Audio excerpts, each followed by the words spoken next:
Hello నమస్తే welcome to GRTV నేను Prasanna Bharathi guest with GRTV కార్యక్రమానికి స్వాగతం సుస్వాగతం। ఈరోజు మన ముందున్న గెస్ట్ తెలంగాణ నాయి బ్రాహ్మణుల సేవా సంఘ రాష్ట్ర అధ్యక్షులు కమ్యూనిస్టు భావాలు కలిగిన వ్యక్తి, అంతేకాకుండా బలహీన వర్గాల్లో బలంగా ఎదిగిన వ్యక్తి ఆయనే దేవరకొండ నాగరాజు గారు। హాయ్ సార్, నమస్తే। నమస్కారం। ఎలా ఉన్నారు సార్? బాగున్నాం సార్। అసలు నాయి బ్రాహ్మణ సేవా సంఘంలో అసలు ఎలాంటి ప్రాబ్లంలు ఉన్నాయి, ఉంటే వాటిని మీరు ఎలా పరిష్కరిస్తున్నారు సార్?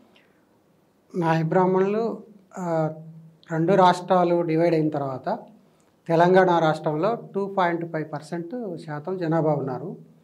వీళ్ళు ప్రధానంగా 3 రకాల వృత్తుల మీద ఆధారపడి జీవిస్తున్నారు।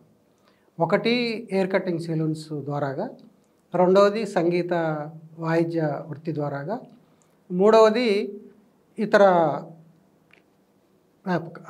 ఉద్యోగాలు కానీ రకరకాలుగా చేసుకుంటూ జీవిస్తున్నారు। అంటే వీళ్ళకి సంబంధించి ప్రధానమైనటువంటి అంశం ఏంటంటే, వృత్తి చేసుకునే వాళ్లకు ఆర్థిక వెసులుబాటు లేదు। గతంలో ఒక 20 ఇయర్స్ బ్యాక్ వెళ్తే ఒక ఎయిర్ కటింగ్ సెలూన్కి వెళ్ళి ఒక షాప్లో కటింగ్ చేయించుకుంటే తక్కువ అమౌంట్ తోటి కటింగ్ అయిపోయేది। కానీ ఇప్పుడు పెట్టుబడిదారులు వచ్చేసి ఈ వృత్తిలో వాళ్ళు వ్యాపారం చేసేదానికోసం, పెట్టుబడుల ద్వారాగా లాభాలు వచ్చేదానికోసం లాభాపేక్షతోటి వాళ్ళు సెలూన్స్ నడుపుతున్నటువంటి పరిస్థితి రావడం వలన రేట్లు పెరుగుతూ ఉన్నాయి। ఎయిర్ కటింగ్కి సంబంధించి ఈ నాయి బ్రాహ్మణులు చేసేటువంటి షాపుల్లోనేమో తక్కువ రేట్లు ఉన్నాయి। పెట్టుబడిదారులు ఎవరైతే వచ్చేసి బ్యూటీ పార్లర్స్ పేరుతోటి వాళ్ళు ఓపెన్ చేస్తున్నారో అందులో కమర్షియల్ రేట్లు ఉంటున్నాయి। బాగా డబ్బు ఉన్నటువంటి వాళ్ళే ఆ షాపులకు పోయేటువంటి అవకాశం ఉంటుంది। అయితే ఇక్కడ ఏంటంటే సమస్య, ఇప్పుడు నాకు తెలిసినంత వరకు ఒక షేవింగ్ చేస్తే 25 పైసా దగ్గర నుంచి స్టార్ట్ అయింది నాకు తెలిసినటువంటి స్థాయిలో।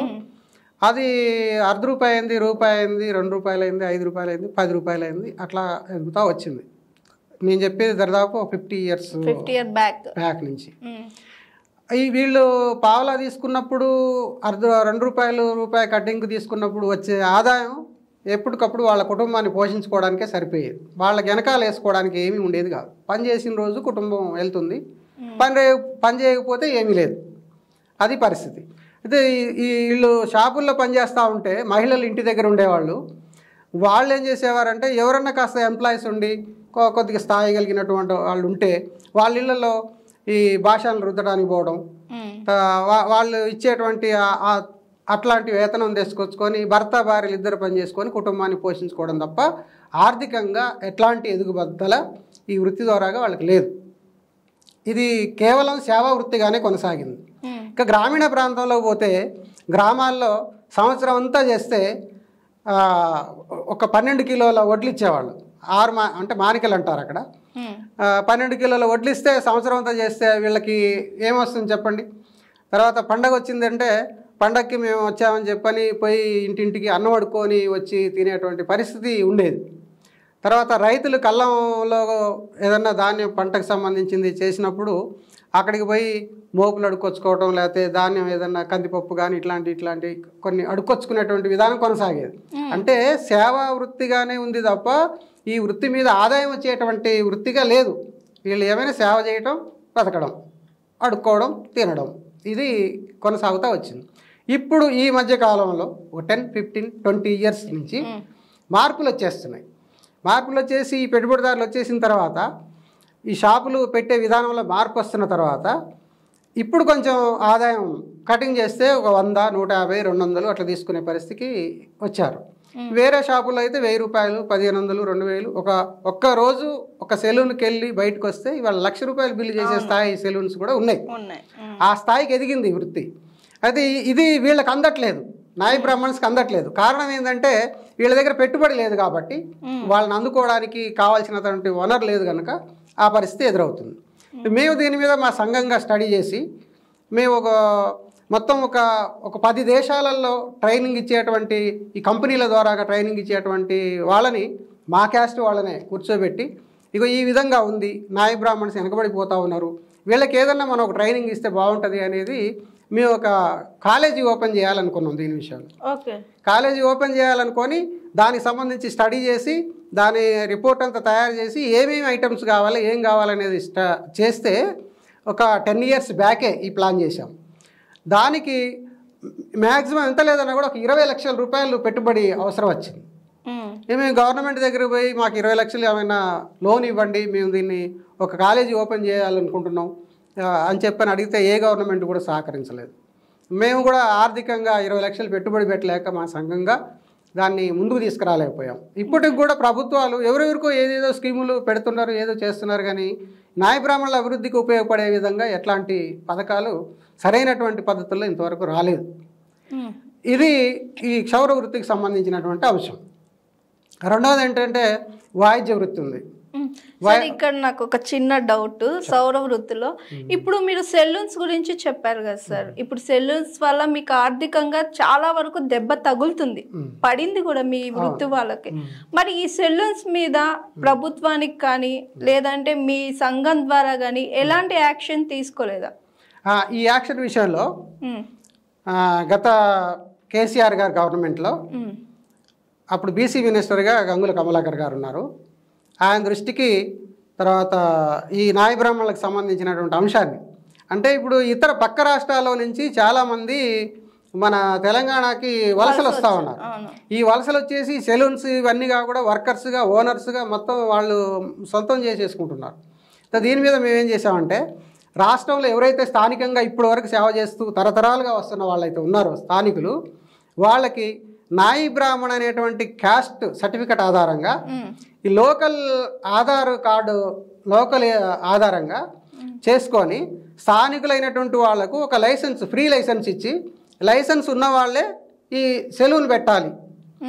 ఆ సెలూన్ పెట్టడానికి లైసెన్స్ ఎవరికి ఇవ్వాలంటే నాయ బ్రాహ్మణ కులం ఆధారంగా చేసుకొని స్థానికులైన వాళ్ళకి సర్టిఫికెట్ ఇవ్వడం వల్ల దీంతో ఆ పెట్టుబడిదారులు కానీ ఇతరులు వలసలు వచ్చేవాళ్ళు కానీ ఈ వృత్తులకు రాకుండా ఉండేటువంటి అవకాశం ఉంటుంది.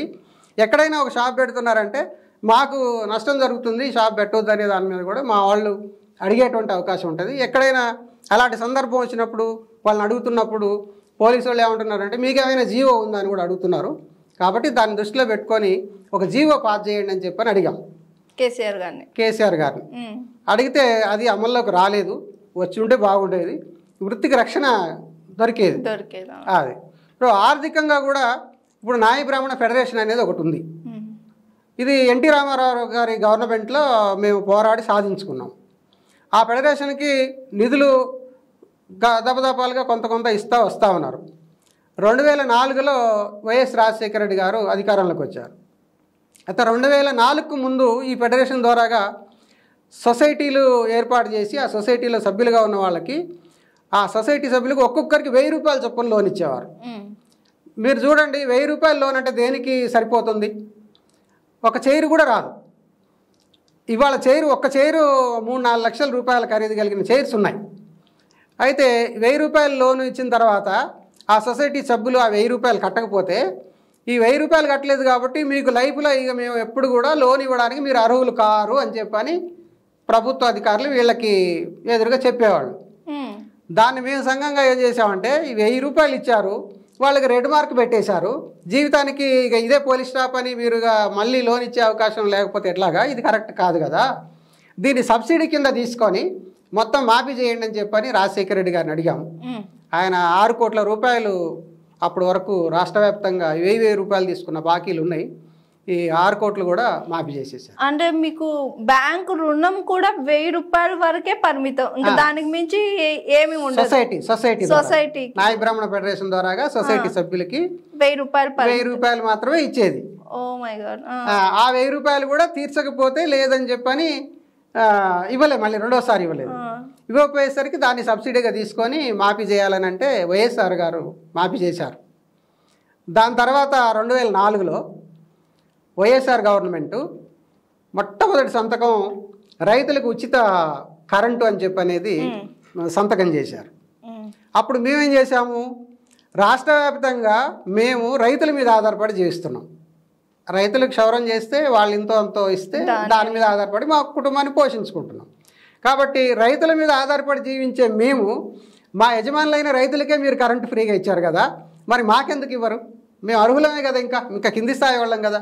కాబట్టి మాకు కరెంటు ఫ్రీ ఇవ్వాలనేది 2004లోనే వైఎస్ రాజశేఖర రెడ్డి గారి దృష్టికి తీసుకెళ్ళి రాష్ట్ర వ్యాప్తంగా, అప్పుడు 2 రాష్ట్రాలు లేవు, ఉమ్మడి ఆంధ్రప్రదేశ్ ఉంది, మొత్తం 23 జిల్లాలు కూడా మేము పెద్ద ఎత్తున ఆందోళన చేసి రాష్ట్ర ప్రభుత్వం దీన్ని గుర్తించే విధంగా చేశాం. కానీ ప్రభుత్వం కూడా పెడచెవిన పెట్టింది, మమ్మల్ని పట్టించుకోలేదు. పట్టించుకోకపోతే అప్పుడు నోముల నరసింహయ్య గారు ఎమ్మెల్యే గారి ద్వారాగా అసెంబ్లీలో క్వశ్చన్ వేసి ఈ సమస్యల్ని, నాయ బ్రాహ్మణుల సమస్యల్ని పరిష్కరించాలని చెప్పని నాయ బ్రాహ్మణుల మీద చర్చ జరిగే విధంగా తీసుకొచ్చి 3 times 3 సార్లు కూడా రాజశేఖర రెడ్డి గారి పాలన టైంలో అసెంబ్లీలో చర్చకు వచ్చే విధంగా చేస్తే, 3వసారి మేము కూడా, నేను నాతో పాటు ఇంకొక 4 మనుషులు ఒక 6 రోజులు నిరాహార దీక్ష చేసాం, అమర నిరాహార దీక్ష. ఆ నిరాహార దీక్ష చేసే టైంలో రోసయ్య గారు శాసనసభ వ్యవహారాల మంత్రిగా ఉన్నారు. అప్పుడు ఆయన మాకు ఈ ఇష్యూ మీద దీన్ని మాకు టైం కావాలని అడిగితే 3 రోజులలో మీకు టైం ఇస్తా అన్నారు. మాకు 6వ రోజు వచ్చేసరికి మా ఆరోగ్యం క్షీణించిందని మమ్మల్ని అరెస్ట్ చేసి హాస్పిటల్లో జాయిన్ చేశారు, గాంధీ హాస్పిటల్లో. ఇంకా 3వ రోజు చర్చకు వచ్చింది. అప్పుడు రాజశేఖర రెడ్డి గారు ఏం చెప్పారంటే, కరెంటు మీకు నాయ బ్రాహ్మణులకు ఉచితంగా ఇవ్వలేము, డొమెస్టిక్ ఛార్జీలు గృహాలకు ఏదైతే రేటు ఇస్తున్నారో ఆ రేటు ఇస్తా అని చెప్పని ఆయన ఒప్పుకున్నాడు. ఒప్పుకొని అదొక పాయింట్. రెండోది ఏంటంటే, రాష్ట్ర వ్యాప్తంగా కూడా దేవాలయ కళ్యాణ కట్టలు ఉన్నాయి. కళ్యాణ కట్టల్లో మా వాళ్ళు తలనీలాలు తీస్తారు. తలనీలాలు తీసేటువంటి అంశం మీద తిరుపతిలో సంవత్సరానికి 600 కోట్ల రూపాయల ఆదాయం వస్తుంది ఎంట్రుకల మీదనే. సో మా వాళ్ళకి ఏం ఇస్తున్నారు, టికెట్కి 2 రూపాయలు ఇస్తున్నారు. అంటే మేము ఇంత ఆదాయం తీసుకొచ్చి పెడుతుంటే 2 రూపాయలు మాకు ఇస్తూ ఉన్నారు. మరి వీళ్ళు డ్యూటీ చేసే టైము ఒక 50,000 నుంచి 1,00,000 రూపాయలు ఎత్తుకునే ఉద్యోగస్తుడి టైము, మా వాళ్ళు చేసే టైము సేమ్ టైం అయినప్పుడు మా వాళ్ళకేమో 2 రూపాయల చొప్పున మీరు ఇచ్చేది ఫ్యామిలీని పోషించుకోవడానికి సరిపోవట్లేదు. మరి ఇది ఎట్లా కరెక్ట్? ఇది మా వాళ్ళకి అందరికి కూడా పర్మనెంట్ ఉద్యోగాలు ఇవ్వాలని దాని మీద కూడా పెద్ద ఎత్తున చేశాం. ఈ క్వశ్చన్ అసెంబ్లీలో కూడా చర్చకు వచ్చింది. ఆ సందర్భంగా ప్రభుత్వం కూడా పాజిటివ్గా దీని మీద భవిష్యత్తు కార్యాచరణ తీసుకుంటామని అన్నారు, కానీ చేయలేదు. తర్వాత మళ్ళీ తిరుపతిలో మేము 3 సార్లు కళ్యాణ కట్టలన్నీ పని చేపించి ప్రభుత్వం మీద ఒత్తిడి తీసుకొస్తే, అప్పుడు IYR కృష్ణారావు గారు ఈఓగా ఉన్నారు, ఆయన సమక్షంలో మీ సమస్యలు పరిష్కారం చేస్తానని చెప్పిన అని తర్వాత 644 పోస్టులు పర్మనెంట్ పోస్టులు క్రెడిట్ చేశారు. తర్వాత అది చాలట్లేదని చెప్పని ఇంకొక 1,200 మందిని శ్రీవారి సేవలో కూడా తీసుకోవడం జరిగింది.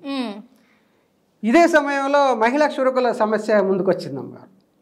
మహిళా క్షురకుల సమస్య ముందుకు ఎలా వచ్చిందంటే, మహిళల్ని కూడా కళ్యాణ కట్టలో తీసుకోవాలి అనేటువంటి విషయం ముందుకు వచ్చేసినప్పుడు అక్కడ స్థానికంగా ఉండే నాయ బ్రాహ్మణులు ఏమని ఈ సమస్యని తీసుకున్నారంటే, ఇతర పరపురుషులు వచ్చేసి మా మహిళల ఎదురుగా కూర్చుంటే వీళ్ళు తలనీలాలు తీసేటప్పుడు వాళ్ళు ఎదురుగా కూర్చొని చూస్తారు కదా, కాబట్టి దీన్ని మేము ఒప్పుకోము, మహిళలు చేయడానికి వీల్లేదు అనేది స్థానికంగా మాలో మాకే కళ్యాణ కట్టలో ఉన్న ప్రస్తుతం పనిచేస్తున్న బార్బర్స్ అందరూ కూడా వ్యతిరేకించారు. దీన్ని వ్యతిరేకించి రాధాదేవి అని చెప్పని ఇష్యూని ముందుకు తీసుకొస్తే, ఆ రాధాదేవికి వ్యతిరేకంగా అవసరమైతే కనపడితే కొడతాం అనేటువంటి స్థితిలో ఆమెని అక్కడ లేకుండా చేసి పరారు చేస్తే, ఆమె హైదరాబాద్ వచ్చేసి నన్ను కలిసి ఇది పరిస్థితి, నేను ఈ ఇష్యూ ముందు పెట్టాను, వాళ్ళు ఇట్లా నా మీద వ్యతిరేకత ఉన్నారు, భయం వేస్తుంది, ఏం చేయాలని నా దగ్గరికి వస్తే, నేను అప్పుడు 2 రోజులు క్లాసులు జరుగుతున్న సమయంలో ఆమెను ఉంచుకొని క్లాసులు అయిపోయిన తర్వాత ఆమెతో మాట్లాడి ఈ ఇష్యూ మీద నేనేం సలహా ఇచ్చానంటే, వాస్తవంగా పరపురుషుడికి న్యాయబ్రాహ్మణ మహిళ చేసినప్పుడు వాళ్ళు చూస్తారని మనం అనుకుంటున్నాం కదా, మరి పరస్త్రీకి మన పురుషులు చేస్తున్నారు కదా, మరి మనం కూడా చూడకూడదు కదా, కాబట్టి మనం వాళ్ళని చూడొద్దు, వాళ్ళు మనల్ని చూడొద్దు, మహిళలకు మహిళలే చేయాలనేది ప్రపోజ్ చేస్తారు అని చెప్పని దాన్ని ప్రపోజ్ చేసి దాన్ని ముందుకు తీసుకొచ్చిన తర్వాత ఈ డిమాండ్ క్లిక్ అయింది. తర్వాత ఆగమశాస్త్ర పండితులు మొత్తం ఆంధ్రప్రదేశ్లో 12 మంది ఉన్నారు. ఈ 12 మందిగా కూడా మహిళలు క్షురక వృత్తి చేయకూడదు, వీళ్ళని బార్బర్స్గా తీసుకోవడానికి వీలు లేదని చెప్పని వాళ్ళ అభ్యంతరాలు తెలిపారు. సో దాని మీద మేము కూడా ఏమన్నామంటే, మహిళలు తలనీలాలు తీయకూడదు, మరి మహిళా ఆఫీసర్స్ ఉన్నారా, తిరుమల తిరుపతి దేవస్థానంలో ఆఫీసర్స్ ఉన్నారు, తర్వాత ఈ క్యూ లైన్ దగ్గర కంట్రోల్ చేసే మహిళలు ఉన్నారు, మరి పాలు పిండే దగ్గర ఉన్నారు, పూల తోటలు పెంచే దగ్గర ఉన్నారు, పూలు కట్టే దగ్గర ఉన్నారు, అన్ని చోట్ల ఉన్నప్పుడు మేమే ఎందుకు రాకూడదు? వాళ్ళకి మహిళలకు ఏదన్నా నెలకొకసారి ఆ టైం ఏదైనా ఉన్నప్పుడు వాళ్ళకి మీరు సెలవు ఇవ్వండి, అంతేగాని వీళ్ళని అసలే చేయడానికి వీలేదనేది ఎట్లాగా కరెక్ట్ అవుతుంది? అలాంటి పరిస్థితి వచ్చినప్పుడు మరి మహిళా దేవతలు ఉన్నారు కదా, మహిళా దేవతలకి అభిషేకం పురుషులు చేస్తున్నారు, మరి వాళ్ళకు కూడా చేయకూడదు? మహిళా పూజారులు రావాలి కదా.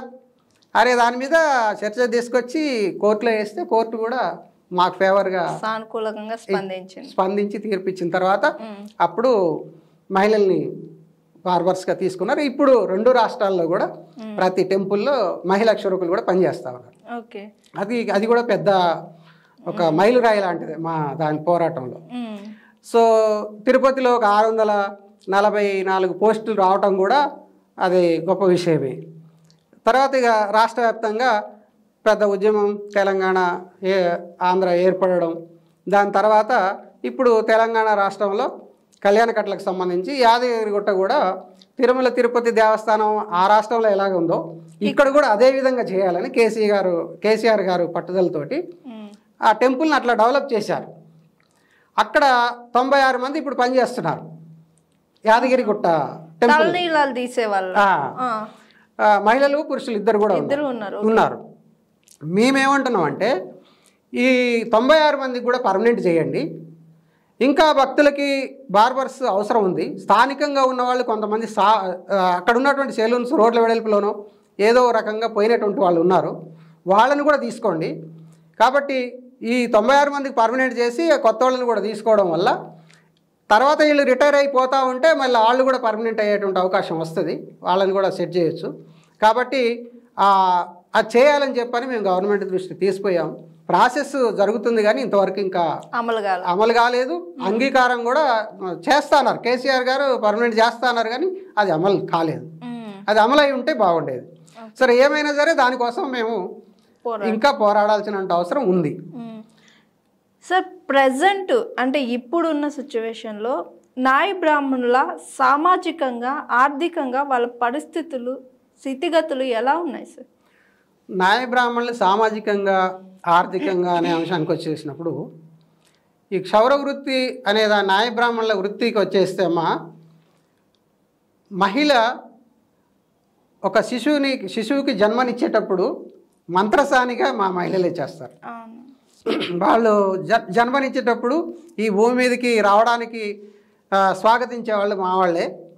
ఆ స్వాగతం అయిపోయిన తర్వాత వాళ్ళు ఆ 21 రోజుల వరకు కావాల్సినటువంటి క్షేమ సమాచారాలన్నీ కూడా వీళ్ళే దగ్గర ఉండి చేస్తారు. ఆ ఇంట్లో వాళ్ళు కానీ ఆ తల్లిదండ్రులు కానీ ఆ ఫ్యామిలీ వాళ్ళు కానీ ఎవ్వరు చేయరు, మా వాళ్ళే చేస్తారు. ఒకటి. రెండవది, ఈ ఆడపిల్లలు పుష్పవతి అయినప్పుడు ఒక 10 days 12 days ఏదో ఉంటుంది. ఆ టైంలో కూడా వాళ్ళ ఇంట్లో ఉన్న వాళ్ళు ఎవరు ఆ అమ్మాయిని అంటుకోకపోతే మా వాళ్ళే ఆ అమ్మాయి రూమ్కి వెళ్ళి వాళ్ళకి కావాల్సిన సేవలు, మా వాళ్ళను రజకులు ఇద్దరు 2 రకాలు అక్కడ ఇక్కడ 2 రకాలు ఉపయోగిస్తారు, వీళ్ళు ఆ సేవలు అందిస్తారు. తర్వాత పెళ్ళయిందంటే కాళ్ళగోళ్ళు తీసేది మేమే, తర్వాత వాయిద్యాలు వాయించేది మా వాళ్ళే. ఇంకా పెళ్ళికి కావాల్సినటువంటి పత్రికలు పంచేటువంటి పరిస్థితి కూడా గతంలో ఉండేది, ఇప్పుడు లేదు. గతంలో పెళ్లి చేసుకుంటున్నారంటే ఒక 4 రోజులు 20 రోజులు ఆ గ్రామంలో పెద్దకి సంబంధించిన వాళ్ళ పెళ్లి పత్రికలు పంచాలంటే ఊరు తిరిగి పంచి వచ్చేది మీరే, మా వాళ్ళే. పంచకపోతే ఊరుకునేవాళ్ళు కాదు అట్లా. తర్వాత కొన్ని సందర్భాల్లో ఏంటంటే కటింగ్ చేయడానికి రమ్మని ఆ గ్రామ పెద్ద ఎవరన్నా పిలిస్తే సమయానికి పోకపోతే, గ్రామ పెద్ద కావచ్చు లేకపోతే అధికారులు కావచ్చు లేదా పోలీస్ డిపార్ట్మెంట్ వాళ్ళతో కూడా కొన్ని సందర్భాల్లో మాకు సమస్యలు ఎదురైనాయి.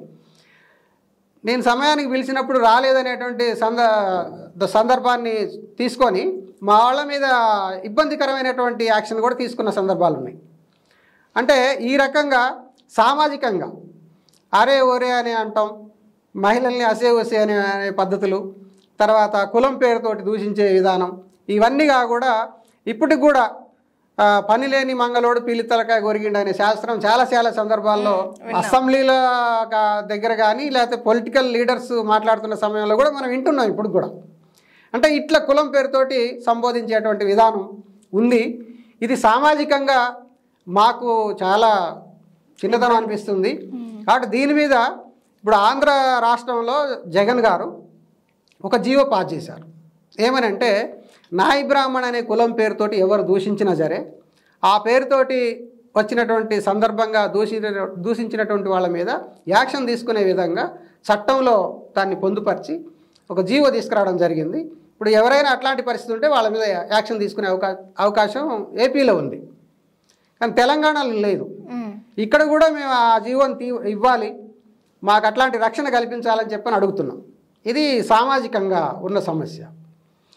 ఇక ఆర్థికంగా ఉండే సమస్య ఏంటంటే, ఇక ఆర్థికంగా ఒకటి పెట్టుబడి లేదు, పెట్టుబడిదారులు వచ్చేస్తున్నారు, వాళ్ళు రాకుండా కట్టడి చేయాలి. వాళ్ళు రాకుండా కట్టడి చేయాలంటే ఒక జీవో ఇవ్వాలి గవర్నమెంట్. ఇప్పుడు ఉదాహరణకి పోయిన కేసీఆర్ గారి గవర్నమెంట్లో మాకు సెలూన్స్కి కరెంటు ఫ్రీగా ఇచ్చారు 250 యూనిట్ల వరకు. ఇది అమలు జరిగిందేమో వైఎస్ రాజశేఖర రెడ్డి గారి టైంలో. ఆయన అసెంబ్లీలో హామీ ఇచ్చారు, దాన్ని అమలు చేస్తా అన్నారు. కొంత దూరం తీసుకొచ్చేసి జీవో తయారయ్యేంత వరకు కూడా ప్రాసెస్ జరిగింది. అంతలోనే ఆయనకి యాక్సిడెంట్ అయ్యి ఆయన చనిపోయారు. ఆయన చనిపోయిన తర్వాత మళ్ళీ ఈ తెలంగాణ ఉద్యమం ముందుకు వచ్చింది. వచ్చిన తర్వాత కాంగ్రెస్ గవర్నమెంట్లో రోషయ్య గారు కానీ తర్వాత కిరణ్ కుమార్ రెడ్డి గారు కానీ దాన్ని ఏం అమలు చేయలేదు. రాజశేఖర రెడ్డి గారితో అట్లా ఆగిపోయిన దాన్ని కేసీఆర్ గారు ముఖ్యమంత్రి అయిన తర్వాత 2016లో జిహెచ్ఎంసీ ఎన్నికలు వచ్చిన సందర్భంగా నాయి బ్రాహ్మణులకు ఏం చేయాలి అనేటువంటి ఆలోచన ఆయనలో కలిగి వెంటనే ఏదైతే రాజశేఖర రెడ్డి గారు వదిలిపెట్టిపోయిన జీవో ఉందో దీన్ని అమలు చేస్తానని చెప్పని నెంబర్ 1 జీవో కేసీఆర్ గారు దాన్ని విడుదల చేశారు 2016లో.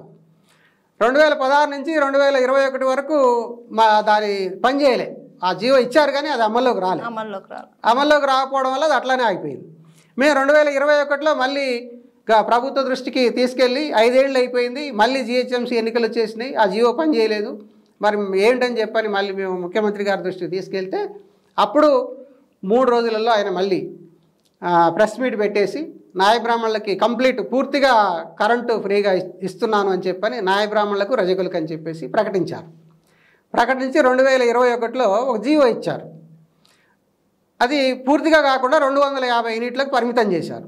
అయితే ఈ సందర్భంగా ఏం చేశారంటే నాయి బ్రాహ్మణ అనేటువంటి క్యాస్ట్ సర్టిఫికెట్ ఆధారంగా అదేవిధంగా లోకల్ వాళ్ళకే వర్తించే పద్ధతుల్లో ఈ జీవో తెచ్చారు. ఈ జీవో ఎట్లనైతే నాయ బ్రాహ్మణులకు వర్తించే విధంగా చేశారో వేరే వాళ్ళు ఈ వృత్తిలోకి వచ్చిన వాళ్ళకి ఈ రాయితీ అందదు. 250 యూనిట్ల రాయితీ లేదు. ఇప్పుడు ఇది చేసినట్టుగానే మేము ఇది కూడా అడుగుతున్నాం. ఏమనంటే నాయ బ్రాహ్మణులు ఒక లైసెన్స్ ఇచ్చే విధానాన్ని తీసుకొచ్చి అది ఫ్రీ లైసెన్స్ ఇచ్చిన తర్వాత వీళ్ళకి ఆధార్ కార్డు ఆధారంగా లోకల్ ఏరియా కింద తీసుకొని షాప్ పెట్టుకునేటువంటి అవకాశం కల్పిస్తే అప్పుడు నాయ బ్రాహ్మణులే షాప్ పెట్టే అవకాశం ఉంటుంది. వీళ్ళు ఆర్థికంగా అభివృద్ధి చెందడానికి ఇప్పుడు వచ్చిన మార్పులో ఈ అందుకునేటువంటి అవకాశం ఉంటుంది అనేది మేము కోరుతున్నాం ప్రభుత్వాన్ని. అయితే ఇప్పుడు మీ నాయ బ్రాహ్మణుల గొంతికగా రాజకీయ ఎదుగుదలలో ఎవరైనా ఉన్నారా? ఎందుకని మాట్లాడలేకపోతున్నారు? అమ్మ, ఇది రాజకీయానికి వచ్చేస్తే 2 తెలుగు రాష్ట్రాల్లో ఇప్పటి వరకు నాయ బ్రాహ్మణులలో ఒక్క ఎమ్మెల్యే లేడు, ఒక్క ఎమ్మెల్సీ లేరు, అసలు రాజకీయ ప్రాతినిధ్యమే లేదు ఈ కులంలో, మొత్తం ఈ కులానికే లేదు. అయితే ఇప్పుడు కేసీఆర్ గారు పీరియడ్లో ఆయన మేము ఈ ఇష్యూని తీసకపోతే ఒక ఎమ్మెల్సీ ఇస్తా అన్నారు, కానీ అది అమలు జరగలేదు. ఇచ్చి ఉంటే బాగుండేది. సో ఇప్పటికైనా సరే మా సమస్య అది అట్లాగనే ఉంది. మేము ఇప్పుడు కోరుతున్నది ఏంటంటే, ఒకటి ఈ దేవాలయ కళ్యాణ కట్టలలో ఉన్నటువంటి బార్బర్స్కి దేవాలయ ట్రస్ట్ బోర్డ్స్ ఉంటాయి, ఆ బోర్డు మెంబర్గా ఒకళ్ళని తీసుకోవాలి ప్రతి టెంపుల్లో. రెండవది ఏంటంటే, ఇప్పుడు పొలిటికల్గా కూడా ఇప్పుడు మా జనాభా ప్రాతిపదిక ఏదైతే ఉందో 2.5% ఉన్నారు కాబట్టి వీళ్ళకి రాజకీయ ప్రాతినిధ్యం ఇచ్చే విధంగా కూడా అన్ని స్థాయిల్లో మాకు అట్లాంటి రిజర్వేషన్ కూడా కల్పించాలని అంటున్నాం. అలాంటిది ఉన్నప్పుడు ఏమైందంటే మేము కనీసం మాకు ఇచ్చిన రిజర్వేషన్లోనైనా మా వాటాలో మేము చేసి ఎవరు చేసినా కూడా మా వాళ్ళు చేసే అవకాశం ఉంటుంది. అప్పుడు తప్పకుండా మా కులస్తులు ముందుకు వచ్చే అవకాశం. అసలు మీకు బడ్జెట్లో కూడా ఎలాంటి అవకాశం లేదా సార్? ఇప్పుడు బడ్జెట్ అసెంబ్లీలో బడ్జెట్ సమావేశాలు ఉంటాయి, సమావేశం పెడతారు బడ్జెట్ని, అప్పుడు కూడా మీ నాయ బ్రాహ్మణులకి ఎలాంటి బడ్జెట్ కేటాయింపులు ఉంటుందా ఉండదా? నాయ బ్రాహ్మణులకి బడ్జెట్కి సంబంధించి అసలైతే ప్రభుత్వం బడ్జెట్ కేటాయించాలి మేము కోరుతా ఉన్నాం.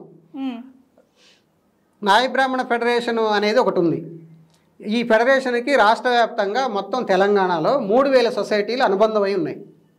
ఇంకా రాష్ట్ర వ్యాప్తంగా చేస్తే ఇంకొక 10,000 సొసైటీలు చేసేటువంటి అవకాశం ఉంది. ఈ సొసైటీలన్నిటికి కూడా ఆర్థికంగా రుణాలు ఇచ్చి వాళ్ళ ఆర్థికంగా అభివృద్ధి అయ్యేదానికోసం ఈ ఫెడరేషన్ ఉపయోగిస్తే బాగానే ఉంటుంది. కానీ ఫెడరేషన్కి బడ్జెట్ కేటాయించట్లే. ప్రభుత్వాలు ఇస్తామంటున్నారు. పోయిన 5 సంవత్సరాల కాలంలో కేసీఆర్ గారు 2 సార్లుగా కూడా 250 కోట్లు 250 కోట్లు 500 కోట్లు ఇస్తారని ప్రకటన చేశారు కానీ బడ్జెట్ విడుదల చేయలేదు. ఒక విద్యుత్తుది స్కీమ్ మాత్రమే ఏం లేదు. రెండోది ఎన్నికలు వచ్చిన సమయంలో ఎన్నికల ముందు ఒక టైం ఎన్నికలప్పుడేమో 50 వేలు ఇచ్చారు కొంతమందికి. లాస్ట్ టైం ఎన్నికలప్పుడేమో ₹1,00,000 బీసీ బంద్ అనే పేరుతో కొంతమందికి ఇచ్చారు. ఇది ఎన్నికల పథకాలు తప్ప మాకు ఉపయోగపడే పథకం కాదు. అంటే నాయ బ్రాహ్మణ ఫెడరేషన్కి బడ్జెట్ కేటాయిస్తే ఏమైందంటే సొసైటీల ద్వారాగా నాయ బ్రాహ్మణ దగ్గరికి వెళ్తుంది, వాళ్ళు అభివృద్ధి కావడానికి అవకాశం ఉంటుంది. అయితే ఇప్పుడు వచ్చిన గవర్నమెంట్ని కూడా మేము ఏం కోరుతున్నాం అంటే మినిమం కనీసం ఒక 1000 కోట్లైనా బడ్జెట్ మాకు కేటాయించాలి నాయ బ్రాహ్మణ ఫెడరేషన్కి. ఇప్పుడున్న ఫెడరేషన్గానే ఉంచి ఆ ఫెడరేషన్ పాలక కమిటీ కేవలం ఒక 6గురితోటే ఉంది ఇప్పుడున్న ఆ నిబంధనావళి ప్రకారం. అయితే ఆ నిబంధనావళిని మార్చి ఇప్పుడు ఏదైతే రాష్ట్రంలో 33 జిల్లాలు ఉన్నాయో జిల్లాకు ఒక డైరెక్టర్ ఉండే విధంగా 33 మంది ఈ ఫెడరేషన్ పాలక కమిటీగా ఉండేటట్టుగా చేసి దాన్ని విస్తరింపజేసి బడ్జెట్ కేటాయించి రాష్ట్రంలో ఉన్నటువంటి అన్ని నాయ బ్రాహ్మణ సహకార సంఘాలకి ఆర్థిక వనరులు అందించే విధంగా చేసి ఇప్పుడు ఈ సొసైటీల ద్వారా కూడా మేము గవర్నమెంట్ నిధులు ఇవ్వకపోతే మేము కూడా ఏం చేస్తున్నాం అంటే మా సొసైటీ సభ్యులకి వాళ్ళకి అవగాహన కల్పించేసి ప్రతి నెల ₹225 పొదుపు చేస్తారు. ఆ పొదుపు చేసిన దాంట్లో ₹25 పెన్నులు పేపర్లు ఏదైనా సమావేశం జరిగితే దానికి సంబంధించిన ఖర్చులు పెట్టేదానికోసం ₹25 ఖర్చు పెట్టే విధంగా అవకాశం ఉంటుంది. ఓన్లీ ₹25లోనే ఖర్చు పెట్టాలి. ప్రతి నెల వాళ్ళు ₹225 చొప్పున జమ చేస్తారు. ₹200 వాళ్ళ పొదుపు నిధి కింద జమ అవుతుంది. ఈ పొదుపు నిధి ఫస్ట్ నెల వచ్చిన అమౌంట్ అంతా అందరిది కలిపేసి అందులో ఉన్న వాళ్ళకే ₹1000 లోన్ ఫస్ట్ టైము, తర్వాత కొద్దిగా అమౌంట్ పెరగగానే 2,000 3,000 4,000 5,000 10,000 ఇవాళ ₹1,00,000 లోను ఇచ్చుకునే స్థాయికి మేము తయారు చేసుకున్న డబ్బే ఇవాళ మాలో తిరుగుతూ ఉంది. ఇప్పుడు మీ ఫెడరేషన్ మీ 6 మంది కాకుండా సభ్యులు ఎంతమంది ఉన్నారు సార్? సభ్యులు ఇప్పుడు రాష్ట్ర వ్యాప్తంగా ఇప్పుడున్న వరకైతే 3,000 సొసైటీలు ఉన్నాయి. ఒక్కో సొసైటీకి 15 మంది సభ్యులు ఉన్నారు. 15 మంది సభ్యులు అట్లా. అంటే ఇప్పుడు రాష్ట్ర వ్యాప్తంగా 3,000 సొసైటీలు అన్నప్పుడు 45,000 మంది సభ్యులు ఉన్నారు. ఇప్పుడు సెలవుల్స్ కూడా ఇప్పుడు గవర్నమెంట్ ఇస్తున్న ఉచిత విద్యుత్తు 46,000 షాపులకి అందుతుంది ఇప్పుడు. ఇది ఉన్నటువంటి పొజిషన్. నాయ బ్రాహ్మణులు అభివృద్ధి చెందాలంటే మాత్రం ప్రత్యేకంగా నాయ బ్రాహ్మణుల అభివృద్ధికి కొన్ని కొత్త స్కీములు పెట్టాలి. కనీసం ఒక సెలవును ఏర్పాటు చేయాలంటే ఇవాళ పెట్టుబడిదారులు పెట్టే లైన్లో వాళ్ళ స్థాయిలో మేము కూడా పెట్టాలంటే 25 లక్షల నుంచి 50 లక్షలు పెట్టుబడి అవసరం. అట్లాంటి పెట్టుబడి పెట్టి కనీసం ఒక 4-5 వర్కర్లు అందులో ఉండి పని చేసుకొని వాళ్ళు అభివృద్ధి అయ్యేదానికోసం ఆ రకంగా అట్లాంటి స్కీములు పెట్టే స్థితి కూడా రావాలి. రెండవది ఇక కార్పొరేషన్ స్థాయి కాకుండా కొంచెం మున్సిపాలిటీ లెవెల్కి పోయినప్పుడు కనీసం 10 లక్షలు ఇచ్చే స్థాయి కన్నా ఉండాలి స్కీమ్స్. నుంచి ఇంకా గ్రామ స్థాయికి పోయినప్పుడు కనీసం ఒక 5 లక్షలన్నా ఇచ్చే పరిస్థితిలో ఉండాలి. ఇట్లా ఆర్థికంగా వాళ్ళకి సహకరించినప్పుడు ఏమవుతుందంటే వాళ్ళు సెలూన్స్ పెట్టుకొని వాళ్ళు అభివృద్ధి చెందడానికి అవకాశం ఉంటుంది. సో దీనికి తోడు ఇంకోటి ఏంటంటే ప్రభుత్వం కూడా మాలాంటి అనుభవం కలిగినటువంటి వాళ్ళని ఉపయోగించి ఒక ట్రైనింగ్ సెంటర్స్ కూడా ఏర్పాటు చేయాలి. ఇప్పుడు వస్తున్నటువంటి మార్పులు, ఇప్పుడు వస్తున్నటువంటి కొత్త కాస్మెటిక్స్ ఇవన్నీ ఎట్లా యూజ్ చేయాలి, వాటి ప్రభావం ఎలా ఉంటుందనే దాన్ని వీళ్ళకి అర్థమయ్యేటట్టు, తర్వాత వస్తున్న మార్పులను అందుకునేటట్టుగా ట్రైనింగ్ ఇచ్చి వాళ్ళని అభివృద్ధి చేసి పంపిస్తే ఆర్థికంగా ఎదగడానికి అవకాశం ఉంటుంది. ఇది రెండవది. ఇప్పుడు దేవాలయాల్లో వాయిద్యాలు వాయించే వాళ్ళు ఉన్నారు. వాళ్ళు చాలామంది కూడా ఏదో నామినల్గా ఇచ్చేదాంతో వాళ్ళు వాయిద్యాలు వాయిస్తున్నారు. వాళ్ళందరికీ కూడా పర్మనెంట్ ఉద్యోగాలు ఇవ్వాలనేది కోరుతా ఉంది. తర్వాత వాయిద్యాలకు సంబంధించిన ట్రైనింగ్ సెంటర్ ఒకటేసి తిరుపతిలో ఉంది. 2 రాష్ట్రాలు ఒకటిగా ఉన్నప్పుడు తిరుపతిలో ఉన్నది అందరికీ ఉపయోగపడేది మ్యూజిక్ కళాశాల. కానీ ఇప్పుడు యాదగిరిగుట్టని డెవలప్ చేశారు కాబట్టి యాదగిరిగుట్ట ఈ నాయ బ్రాహ్మణులకు సంబంధించి ఒక సంగీత కాలేజీని స్థాపించాలి, దానికి కనీసం ఒక 10 ఎకరాల స్థలమైన కేటాయించాలి ప్రభుత్వం అనేది మేము ప్రభుత్వానికి కోరుతా ఉన్నాం. అట్లాంటివి చేసినప్పుడు ఏమైందంటే ఈ వాయిద్య కళాకారులందరూ కూడా శిక్షణ పొందడానికి కానీ శిక్షణ పొందినటువంటి వాళ్ళు ఆ టెంపుల్స్లో అవసరాలకు ఉపయోగించుకోవడం, తర్వాత వీళ్ళు జీవనాన్ని కొనసాగించేదానికి కూడా ఉపయోగపడుతుంది. అది అట్లా వాళ్ళకి సంబంధించి. ఇక మహిళలు ఉన్నారు. చాలామంది మహిళలు గతంలో ఉన్నట్టుగా ఇప్పుడు ఎవరికి వారు ఇంట్లో ఉంటే ఇల్లు గడిచే పరిస్థితి లేదు. ఖర్చులు బాగా పెరిగాయి, ఆదాయం కూడా పెరిగితేనే నిలబడే పరిస్థితి ఉంది. కాబట్టి మహిళలకు కూడా మహిళా సహకార సంఘాలు ఏర్పాటు చేసి వాళ్ళకి ఇప్పుడు ప్రభుత్వం ఏదైతే శిశు సంక్షేమ శాఖ వంటి సంస్థల ద్వారాగా ఏవేవే స్కీములు ఉన్నాయో అట్లాంటి స్కీముల్ని నాయ బ్రాహ్మణుల మహిళలకి సొసైటీల ద్వారా అందించి వీళ్ళని కూడా డెవలప్ చేయడం కోసం ప్రభుత్వం అలాంటి చర్యలు తీసుకుంటే వీళ్ళకి మేలు జరుగుతుందనేది మేము అభిప్రాయపడుతున్నాం. సార్, ఇక్కడ ఒక క్రిటికల్ క్వశ్చన్ అని అనుకోవచ్చు ఇది. ఎందుకంటే నాయి బ్రాహ్మణులు అంటేనే సూదకం, వీళ్ళు వస్తేనే సూదకం అని చాలామంది అంటారు. ఇప్పుడు గ్రామీణాల్లో కూడా మీరు ఎదురుగా ఏదైనా షాప్ పెడితే అరే ఈడున్నాడు అందుకే మనకు ఈ గిట్టుబాటు రాలా ఇలాంటివి అంటుంటారు. అసలు ఇలా అన్నప్పుడు మీకు ఎలా అనిపిస్తుంది సార్? అసలు ఈ సూదకం అనే వర్డ్ ఎందుకు వచ్చింది మీకు? ఇది వాస్తవానికి వివక్షత అనేది ఏ స్థాయిలో ఉందంటే కొన్ని గ్రామాల్లో ఎక్కడికైనా పోవాలని బయలుదేరారనుకోండి, బయలుదేరగానే ఎదురొచ్చారనుకోండి నాయ బ్రాహ్మణులు వస్తే అది అశుభమని, ఆ అశుభం అనేటువంటి దానిలో మమ్మల్ని బాధ పెట్టేవాళ్ళు. చాలా ఇబ్బందికరమైనటువంటి అంశం ఇది. ఎవరైనా మనుషులే, అందరూ సమానమే. నాయ బ్రాహ్మణులు ఇంకా సేవ చేస్తున్నారు. ఇప్పుడు అన్ని రకాల సేవలు ఇవాళ రాష్ట్రంలో ప్రపంచంలో కూడా నాయ బ్రాహ్మణులు ఎవరైతే ఈ వృత్తి చేసేవాళ్ళు ఎవరైతే ఉన్నారో వాళ్ళు ప్రారంభంలో ఆదిమ సమాజంలో ఈ అనారోగ్యానికి సంబంధించి ఏదైనా గడ్డలు ఇట్లాంటివి వచ్చినప్పుడు అవి తొలగించడానికి పదునైనటువంటి రాయితోటి ఆ ఎంట్రుకలను చెక్కేసి ఆకు చెట్టు పసర్లతోటి మందు పోసి వాళ్ళని నయం చేసినటువంటి సందర్భాలు. అక్కడ పదునైన ఆయుధం స్టార్ట్ అయింది. ఆ ఆయుధం స్టార్ట్ అయిన తర్వాత ఆ ఆయుధాన్ని అలాగనే ఉపయోగించుకుంటూ వీళ్ళు ఈ ఎంట్రుకలు తొలగించేటువంటి విధానం ఎప్పుడైతే కొనసాగిందో అది కాలక్రమేపీ ఈ ఎంట్రుకలు తలకి సంబంధించింది కూడా చేసేదానికి వచ్చేసి కత్తెర లేదు అప్పటికి. దీంతో ఈ చుట్టూ ఇంతవరకు ఆ పదునైన ఆయుధంతో రాయి తర్వాత చిన్నగా అమల్లోకి వచ్చేసాయి అనుకోండి ఈ లోహాలు ఇవి.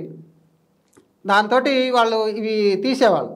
అంటే ఇంతప్పుడు కత్తి ఇప్పుడు ఊర్లో కొలిని పెట్టి వడ్రంగి వాళ్ళు ఇనుప ముక్కని చేసి కత్తిలాగా చేసేవాళ్ళు. అట్లాంటి కత్తులు వచ్చేసినాయి.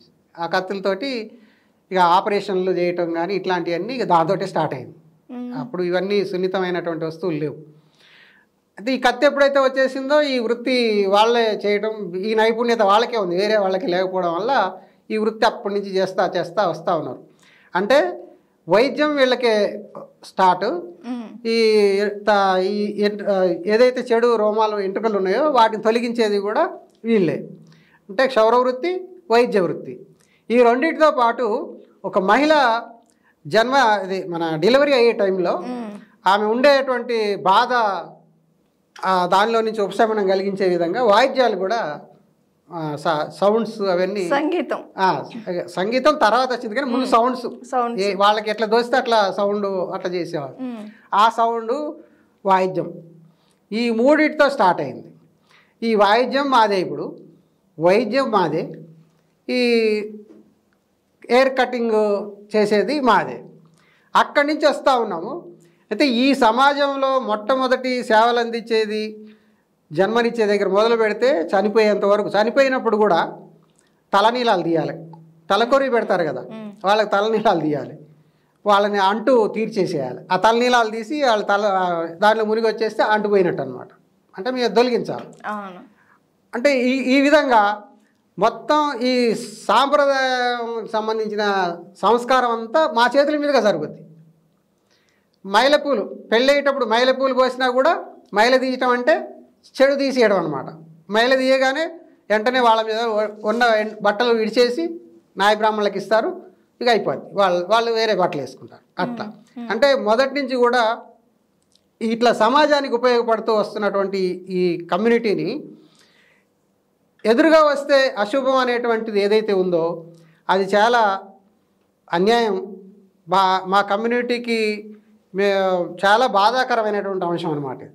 ఎందుకంటే ఇవాళ ఆ వృత్తే చేయకపోతే ఎవరికి వారు షేవింగ్లు పెంచేసుకొని అన్నీ పెంచేసుకొని అట్టనే ఉంటే ఇక పిచ్చోళ్ళు రోడ్ల మీద ఎట్లా తిరుగుతారో అట్లనే ఉండాల్సిన పరిస్థితి ఉంటుంది. సో ఈ సంస్కారం, సాంప్రదాయం, ఈ సంస్కృతి ఇదంతా కూడా ఈ సమాజంలో మనం చూడలేము.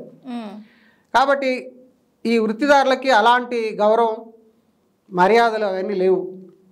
తర్వాత దేవాలయంలో కూడా ప్రధాన పాత్ర పూజారులు, నాయ బ్రాహ్మణులతోటే దేవాలయాలు నడుస్తాయి. ఈ అన్ని సాంప్రదాయాల్లో అన్నిటికీ ముందుండేది మేమే. కానీ అన్ని సందర్భాల్లో తిరస్కరించడం, మా శ్రమని దోచుకోవడం, మాకు తగినటువంటి ఫలితాలు ఇవ్వకపోవడం, ఈ సామాజికంగా ఉన్నటువంటి చిన్న చూపు ఏదైతే ఉందో అది మాకు గొడ్డలి పెట్టు లాంటిది. ఇది పోవాలి. ఇది పోవాలంటే ఇలాంటి విధానాన్ని మర్చిపోయే విధంగా ఉండాలంటే ప్రభుత్వం ఖచ్చితంగా ఒక జీవో ఇచ్చి ఈ కులం పేరుతో ఎవరు దూషించినా, ఇట్లాంటి కులాన్ని చిన్న చూపు చూసేటువంటి విధానాలు ఏమున్నా కానీ వాళ్ళ మీద తగిన చర్యలు తీసుకునేటువంటి విధానం ఆ జీవో వస్తే ఇది కొంత ఉపశమనం కలిగే అవకాశం ఉంటుంది.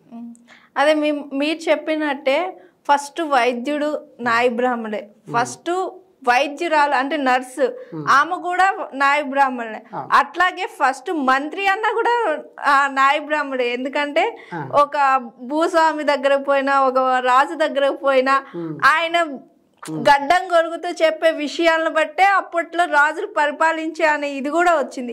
ఇంత పేరున్న మీకు ఈ సూదకం అని, ఈ చులకంగా చూడడం కానీ, మాట్లాడడం కానీ ఇలాంటివి ఫేస్ చేసినప్పుడు ఎట్లా అనిపిస్తుంది సార్? ఇప్పుడు మీరు చెప్పిన దాంట్లో మంత్రులకి ఒక పరిపాలక రాజు పడుకుంటే ఆయన పండుకొని లేవకముందే నిద్రలో ఉండగానే షేవింగ్ చేసి వచ్చి నా నైపుణ్యత మా వాళ్ళకు ఉంది. తర్వాత ఈ కటింగ్ చేసేటప్పుడు ఇవన్నీ కూడా ఏంటి ఈ మొత్తం గ్రామ వార్తలు ఏంది, ఈ వార్తలు ఏంటి అనేది మా వాళ్ళు అందరి దగ్గర తిరుగుతారు కాబట్టి వార్తలు సేకరించి వాళ్ళు ఎట్లా చేయాలి రాజకీయం అనేది నేర్చుకునే వాళ్ళే. కానీ మా వాళ్ళు ఎప్పటి వరకు కూడా సేవకులుగానే ఉన్నారు. మాకు భూములు లేవు. ఇప్పుడు చూడండి, యాదవులు ఉన్నారు, వాళ్ళు గొర్రెల కాపర్లుగా ఉండేవాళ్ళు. గొర్రెలు కాసుకోవడానికి మేత కావాలంటే భూమి కావాలి. వాళ్ళ భూమిని కొంత సొంతం చేసుకొని ఉన్నారు కాబట్టి వాళ్ళకి ఆ రోజు ఆ భూములు ఉన్నాయి కనుకనే ఇప్పుడు భూములు వాల్యూ పెరిగిన తర్వాత భూస్వాములు అయ్యారు, డబ్బున్నోళ్ళు అయ్యారు, వాళ్ళు రాజకీయం కూడా రాగలిగారు. మాకు భూములు లేవు. తర్వాత ఆర్థికంగా ఎదగలేదు. సేవ చేయడమే తెలుసు వీళ్ళకి. మంత్రులకు కూడా సలహాలు ఇచ్చేవాళ్ళు. సహాయకులుగా సలహాలుగానే మిగిలినాయి తప్ప రాజకీయంగా కనీసం ఒక ఎమ్మెల్యే స్థాయికి కూడా మేము ఎదగలేకపోవడం కారణం ఏంటంటే ఆర్థికంగా లేకపోవడమే ప్రధానమైన కారణం. ఇప్పుడు ఆర్థికంగా ఉంటేనే ఇవాళ రాజకీయంగా పోటీ చేసేటువంటి అవకాశం ఉన్న పరిస్థితి మనం చూస్తూ ఉన్నాం. వాస్తవానికి ఆ ఆర్థిక వనరులు లేనటువంటి వాళ్ళు రాజకీయాన్ని అందుకోలేని స్థితిలోనే ఉన్నారు. ఇప్పుడు మీరన్న మంత్రికి సలహాలు ఇస్తారు కానీ కనీసం నాయ బ్రాహ్మణుని మంత్రి అని కూడా అంటారు కానీ ఇక్కడ ఈ మంత్రి శాఖలలో మంత్రి లేడు కదా, కనీసం ఒక గవర్నమెంట్ పదవి కూడా లేదు కదా అని మీరు వేసిన క్వశ్చన్ చాలా మంచి క్వశ్చన్. ఇది అందరూ రాజకీయ నాయకులు కూడా వేసుకోవాల్సిన క్వశ్చన్ ఇది.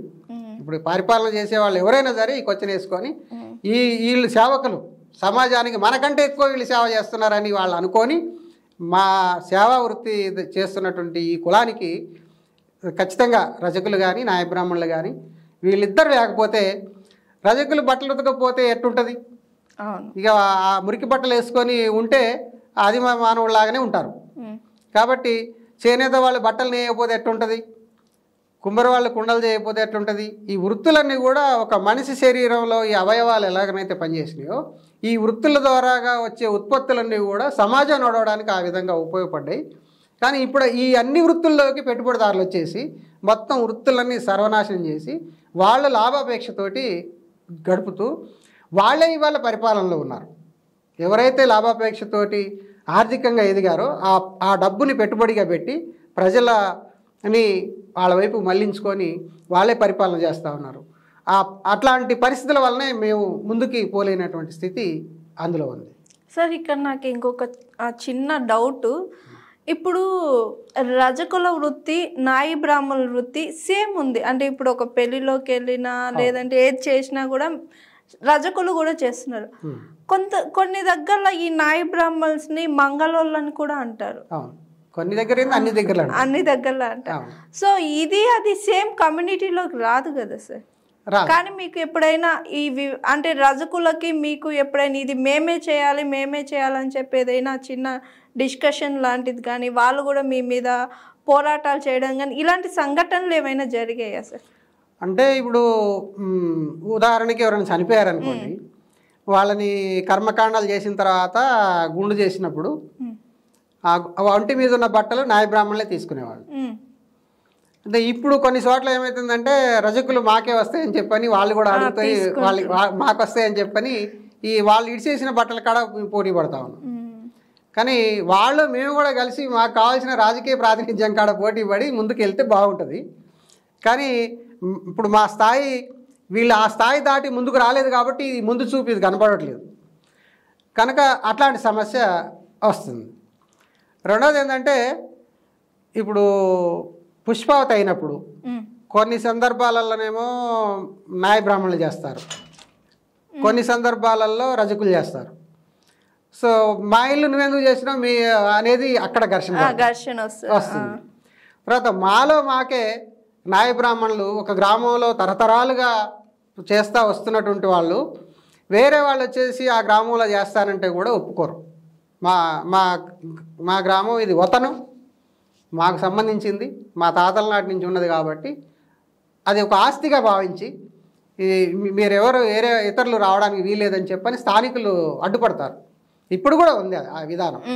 ఇప్పుడు హైదరాబాద్ సిటీలో ఈ గుజరాత్ వాళ్ళు వీళ్ళు వస్తున్న దాని మీద కూడా హైదరాబాద్ సిటీలో ఎవరైతే వస్తున్నారో వాళ్ళని కట్టడి చేసేదానికోసం ఇప్పుడు రాబోయే రోజుల్లో ఒక పెద్ద ఉద్యమం కూడా జరుగుద్దేమో అని నేను అభిప్రాయపడుతున్నా. ఎందుకంటే ఈ వృత్తి సర్వనాశనం అయిపోయే పరిస్థితి వస్తాం కాబట్టి వాళ్ళ నుంచి రక్షణ కావడం కోసం పెద్ద ఎత్తున ఉద్యమం చేస్తే కానీ ప్రభుత్వాలు గుర్తించే పరిస్థితి ఉంటుందేమో. అసలు రజకులు ముందడుగులో ఉన్నారు అంటే వాళ్ళకంటూ ఎప్పుడో ఒకప్పుడు ఒక ఎమ్మెల్యే వచ్చాడు, ఇంత చేసుకున్నారు, వాళ్ళకంటూ ఒక ప్రత్యేక స్థానాన్ని ఎందుకంటే నాయ బ్రాహ్మణులు ఇంకా అట్లే ఉండిపోయినా అట్టడుగుకి ఇంకా వెళ్ళిపోతున్నారు. రజకులకు ఉన్న అవకాశం ఏంటంటే వృత్తిపరంగా ఊళ్ళో బట్టలు తీసుకొచ్చి ఉతికేది మహిళలు, బట్టలు మళ్ళీ ఆరబెట్టి ఇండ్ల దగ్గర వేసేది కూడా మహిళలే, ఆ టైంకి పోయి అన్నం వడకొచ్చుకునేది కూడా మహిళలే.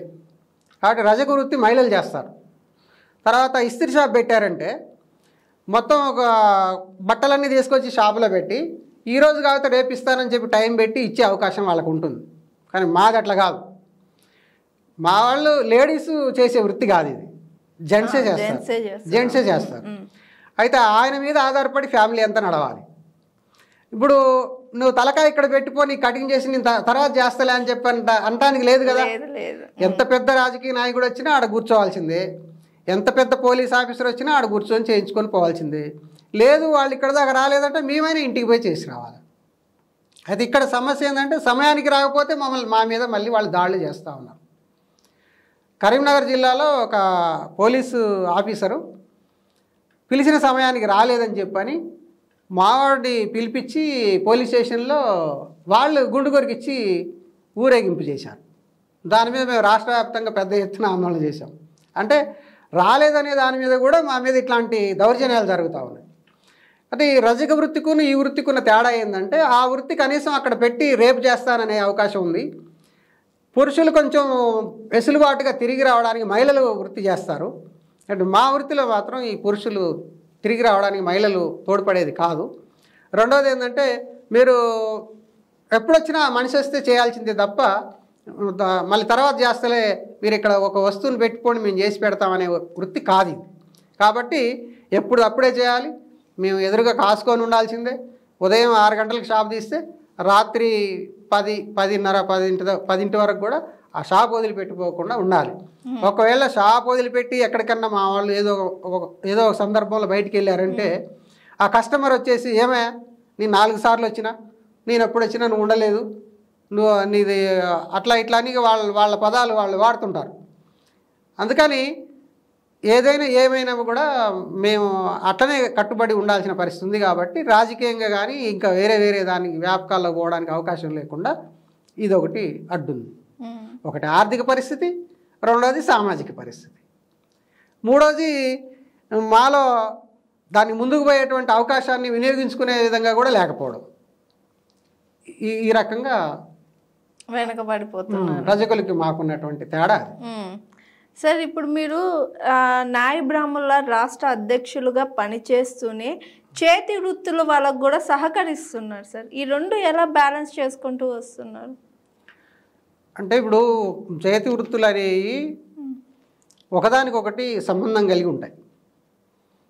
ఇప్పుడు నేను ఇందాక చెప్పినట్టుగానే మన బాడీలో ఎన్ని అవయవాలు అయితే ఉన్నాయో అన్ని అవయవాల్లాగా చేతి వృత్తులు పనిచేస్తున్నాయి.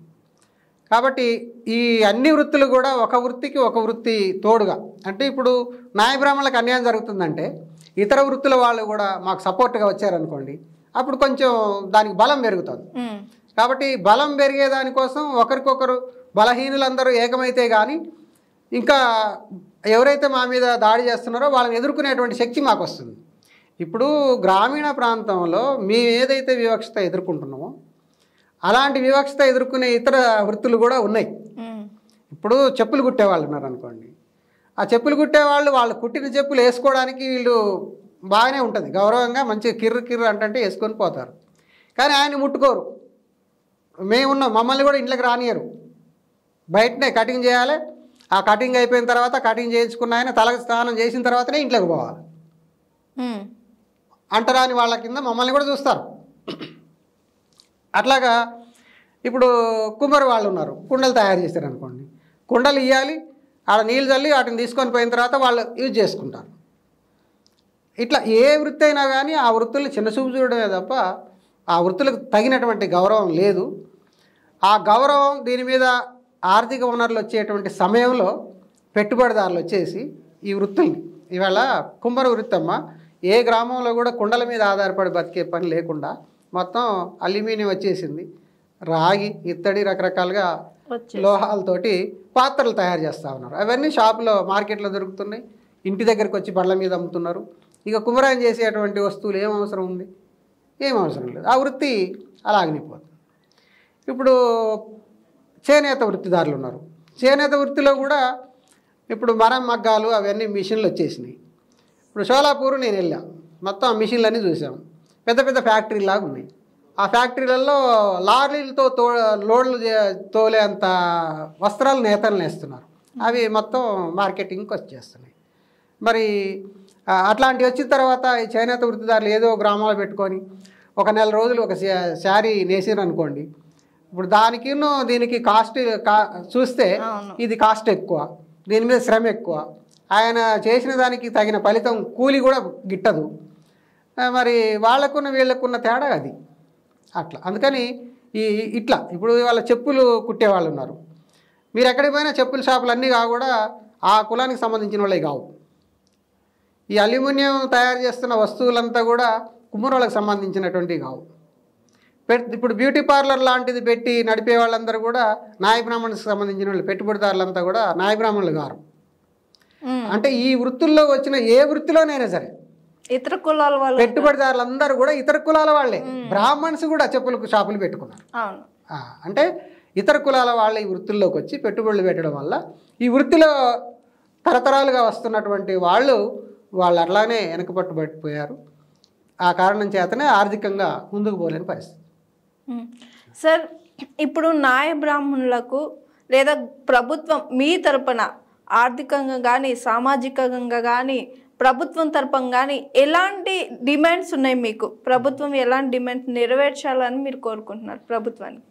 మొట్టమొదటిది నాయి బ్రాహ్మణ ఫెడరేషన్కి ప్రభుత్వం ఏదైతే ప్రతి సంవత్సరం మార్చిలో బడ్జెట్ సమావేశాలు పెట్టి బడ్జెట్ని కేటాయింపులు చేస్తారో అదే సమయంలో నాయ బ్రాహ్మణ ఫెడరేషన్కి మా జనాభా ప్రాతిపదికన 2.5% బడ్జెట్ నాయ బ్రాహ్మణ ఫెడరేషన్కి కేటాయించాలి. ఇది మొట్టమొదటిది.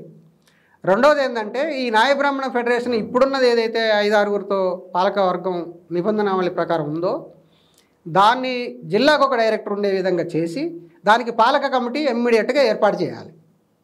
ఈ 2. ఇక మూడవది ఏంటంటే నాయ బ్రాహ్మణ ఫెడరేషన్ ద్వారాగా రాష్ట్ర వ్యాప్తంగా ఫెడరేషన్కి అనుబంధమై ఉన్నటువంటి సొసైటీలు ఏవైతే ఉన్నాయో ఆ అన్ని సొసైటీలకు కూడా ఆర్థిక సహకారం ఇచ్చే విధంగా వాళ్ళు ఆర్థికంగా అభివృద్ధి అయ్యేదానికోసం వివిధ రకాల స్కీమ్స్ పెట్టి వాటిని అమలు చేయాలి. ఇక మూడవది ఏంటంటే ఈ రాష్ట్రంలో ఉన్నటువంటి దేవాలయ కళ్యాణ కట్టల్లో పనిచేస్తున్న వాళ్ళందరికీ కూడా వాళ్ళకి ఇప్పుడు ఏపీలో 25,000 స్లాబ్ రేటు నిర్ణయించారు.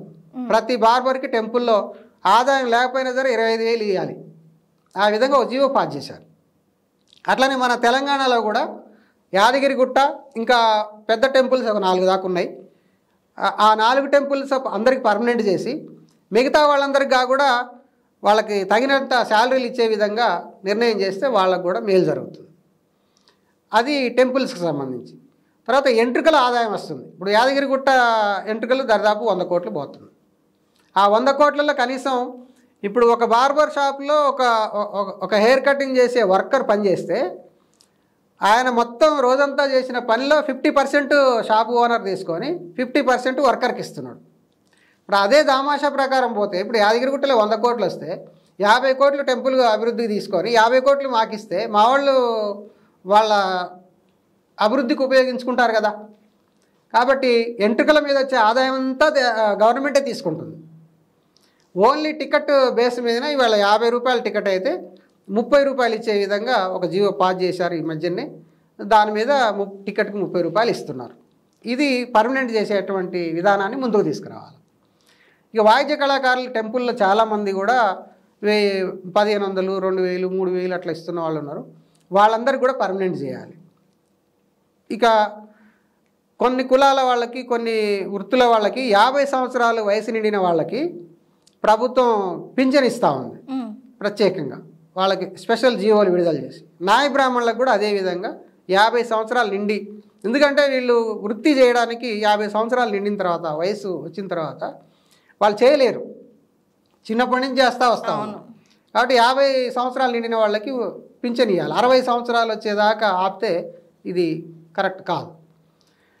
తర్వాత నాయ బ్రాహ్మణులకు సంబంధించి ఈ వృత్తి శిక్షణ కేంద్రాలు ఇవన్నీ నడిపించుకునే దానికోసం మండల head quarter, municipality towns, corporations, అట్లాగే జిల్లా హెడ్ క్వార్టర్సు, రాష్ట్ర కేంద్రం అన్ని సెంటర్లలో కొంత కనీసం మినిమం కొంత స్థలాన్ని కేటాయించాలి నాయ బ్రాహ్మణులకు.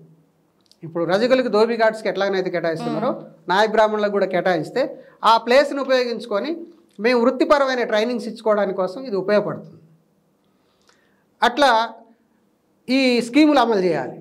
ఈ అమలు చేయడం వల్ల ఏదైతే మనం ఈ వివక్షతని ఎదుర్కొనే దానికోసం ఏపీలో జీవో ఇచ్చారో అదే పద్ధతిలో ఇక్కడ కూడా ఒక జీవో చట్టం తేవాలి, జీవో ఇవ్వాలి. ఇతరులు రాకుండా కట్టడి చేస్తూ జీవో ఇవ్వాలి. ఇవన్నీ చేయడం వల్ల ఏమవుతుందంటే మా వృత్తిదారులకు కొంత ఊరట కలుగుతుంది. ఈ ఇతర పెట్టుబడిదారులు రాకుండా ఉండేదానికోసం కొంత కట్టడి చేసే అవకాశం ఉంటుంది. ఒకవేళ ఇన్ కేస్ ఇవన్నీ ప్రభుత్వం చేయకుండా అట్లా నాన్స్తానే వస్తుంటే మీరు ఇంకా ప్రభుత్వం మీద ఎలాంటి ఒత్తిళ్లు తేబోతారు? మీ నుంచి మీ ఫెడరేషన్ నుంచి అంటే మీ నాయ బ్రాహ్మణులు అందరినీ కూడగలుపుకొని ఏమైనా ఉద్యమం ఏమైనా స్టార్ట్ చేయడానికి చూస్తున్నారా? మేము గతంలో కరెంటు ఇవ్వాలని ఏదైతే రాష్ట్ర వ్యాప్త ఉద్యమం చేశామో దాని ఫలితం ఇవాళ రాష్ట్రం 2 రాష్ట్రాల్లో కూడా ఆంధ్ర తెలంగాణలో 2 రాష్ట్రాల్లో ఉచిత విద్యుత్తు అమల్లో ఉంది. అదేవిధంగా ఇప్పుడు ప్రధానంగా హైదరాబాద్ మీద బాగా ఎఫెక్ట్ పడింది. గుజరాత్ వాళ్ళంతా వచ్చి పడడం వల్ల సెలూన్స్ వాళ్ళు చాలా ఆందోళన చెందుతూ ఉన్నారు. అక్కడక్కడ ఇప్పటికిప్పుడే ఎవరి స్థాయిలో వాళ్ళు అక్కడ స్థానికంగా వాళ్ళు ఉద్యమం చేసి ఆ షాపులు పగలగొట్టి షాప్ పెట్టకుండా చేస్తున్నటువంటి పరిస్థితి కూడా వచ్చింది. అయితే దీన్ని పెద్ద ఎత్తునే మేము మా కమ్యూనిటీ పరంగా పెద్ద ఉద్యమం చేసి ప్రభుత్వం నుంచి మాకు ఈ వృత్తికి రక్షణ కల్పించే విధంగా ఒక జీవో చేసే విధంగా మేము పోరాటం చేయడానికి భవిష్యత్తులో అలాంటి ఉద్యమాన్ని చేపడతామనేది మాకున్నటువంటి పరిస్థితులు మమ్మల్ని ముందుకు నెడుతున్నాయి. తప్పకుండా అలాంటి పరిస్థితిని మేము తీసుకొస్తాం. మీ నాయ బ్రాహ్మణులకు మీరేమైనా సూచనలు ఇవ్వాలనుకుంటే ఏమి ఇస్తారు సార్? మేము నాయ బ్రాహ్మణులకు సూచనలు ఇవ్వాలనుకునేది ఏంటంటే, ఇప్పుడు ఉన్న సొసైటీలు ఒకటి పొదుపు చేయాలి. సొసైటీ ద్వారా పొదుపు చేయడం వలన ఏమవుతుందంటే, సడన్గా ఇప్పుడు ఉన్న సొసైటీల్లో కొన్ని నా ఆధ్వర్యంలో పొదుపు చేస్తున్న సొసైటీలు, ఒక అతనికి అర్ధరాత్రి హార్ట్ ప్రాబ్లం వచ్చింది. ఆయన సడన్గా ఆసుపత్రికి తీసుకుపోతేనే ఆ స్పాట్లో బ్రతికేటువంటి పరిస్థితి ఉంది. వెంటనే ఆయనకు 15,000 రూపాయలు అమౌంట్ కావాలి.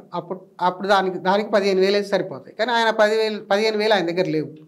వెంటనే సొసైటీ నుంచి ఆ 15,000 ఇచ్చేసి పంపించేస్తే, ఒక 5 నిమిషాల్లో రాకపోతే నువ్వు చనిపోయేటోడు అని చెప్పని డాక్టర్లు చెప్పారు. అంటే అట్లా ప్రాణం పోసేటువంటి అవకాశం ఉంది. కాబట్టి ప్రతి నాయ బ్రాహ్మణుడు కూడా రాష్ట్రంలో ఉన్నవాళ్ళు, ఇప్పుడున్న రాష్ట్రంలో ఉన్న 3,000 సొసైటీలు కూడా ఇంకా లేని వాళ్ళు ప్రతి 15 మందికి ఒక సొసైటీ చేసుకొని ఆర్థిక కేంద్రాలుగా వీటిని డెవలప్ చేసుకోవడం వల్ల ఉమ్మడిగా కొంత డబ్బు తయారైన తర్వాత ఏదైనా ఒకటి సాధించుకునేటువంటి అవకాశం వస్తుంది.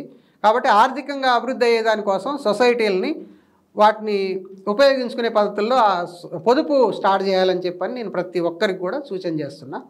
ఇది అభివృద్ధికి ఒక మెట్టులాగా ఉంటుందనేది నాకున్న ఆలోచన.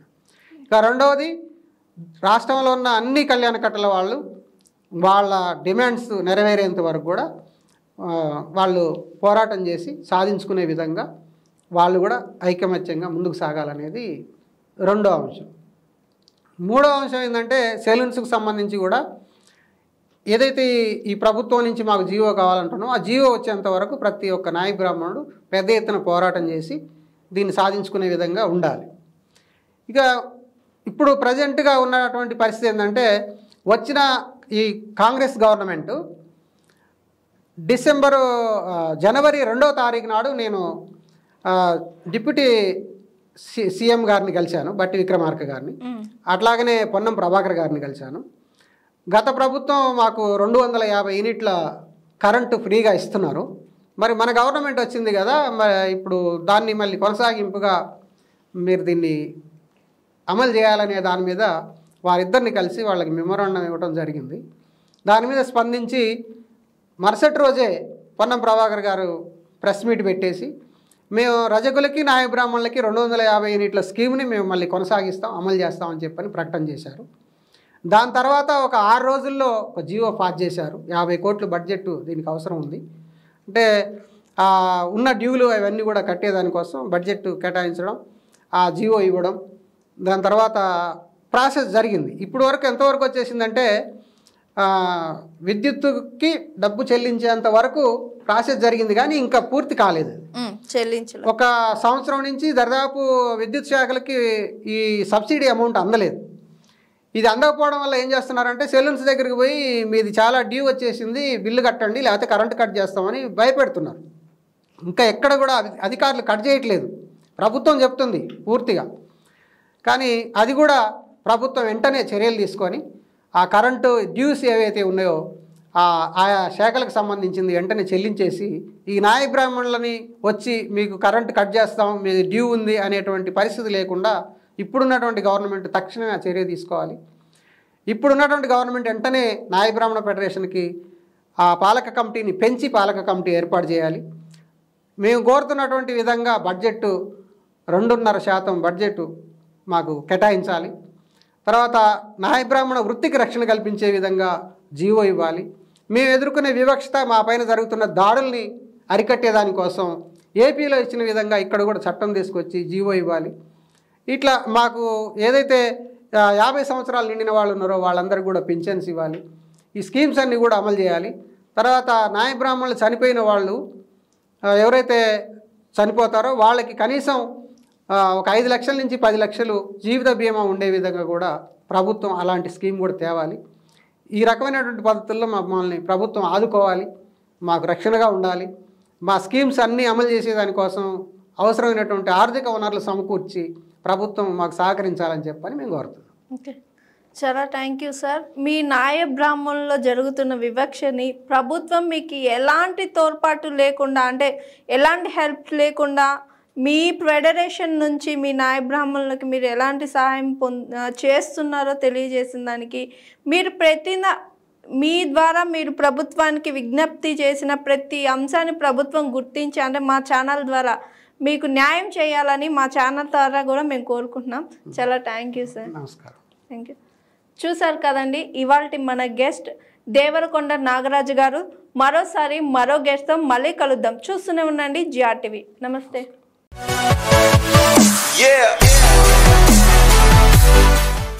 Hi, this is Swathi. Like చేయండి, షేర్ చేయండి, కమెంట్ చేయండి అండ్ సబ్స్క్రైబ్ చేయండి GRTV. Hi, this is Monica. Please like, share and subscribe GRTV.